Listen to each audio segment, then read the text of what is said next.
While we're wrestling these wet conditions, Yes. people's elbow, right? There you go, Craig. We still have that wet weather out there, and we've got nocturnal storms and showers, but we did get a break for certain areas. This is a gorgeous one from Bountiful Pond tonight. Thank you, Brandon, for sharing that. Gorgeous. Now, we definitely had the wet weather along the Wasatch Front. It showed up. It was the wettest day in more than 3 months. August 5th was the last time we recorded more than 7/10 of moisture. Salt Lake getting measurable moisture, and after abnormally dry conditions. Nice to see that. Andy sharing it with us. How about that hail?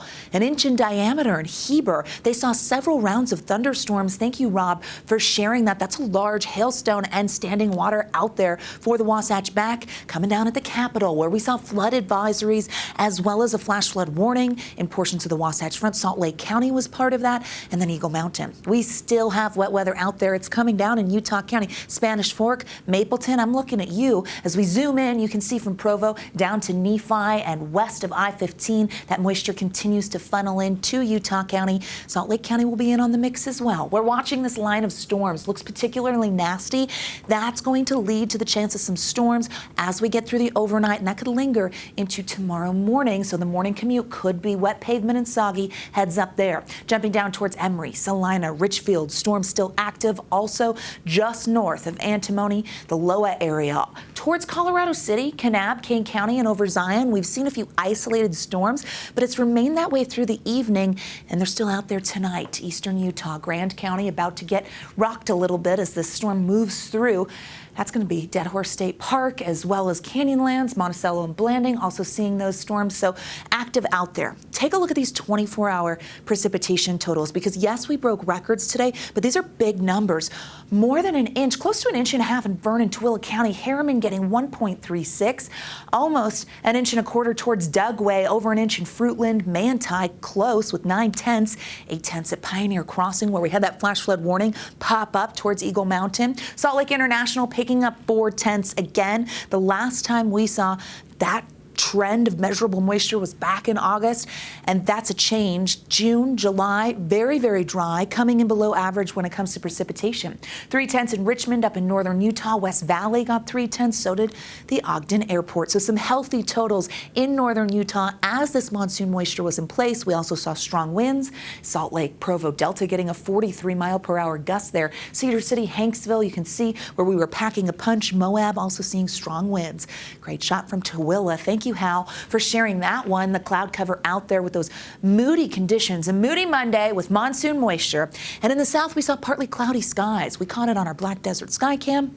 Those views showing those climbing cumulus. So even Washington County, as those temperatures warmed up, saw a few storms in the surrounding area. We topped out at 80 degrees, 88 in Salt Lake. It's kind of nice to feel the 80s. It was 100 in St. George, but yesterday they only got to 96. That is noteworthy. Look at some of these highs: 78 in Price, Vernal, 90 in Moab, 84 in Delta. Now, when we talk St. George, yesterday with the high of 96 brought the consecutive streak of temperatures at 100 or above to a screeching halt, taking the second place ever for 52 days, sweating it out. And even 96 is pretty hot, close to the all-time record, but we were back up to triple digits today. Temperatures right now, 60s and 70s.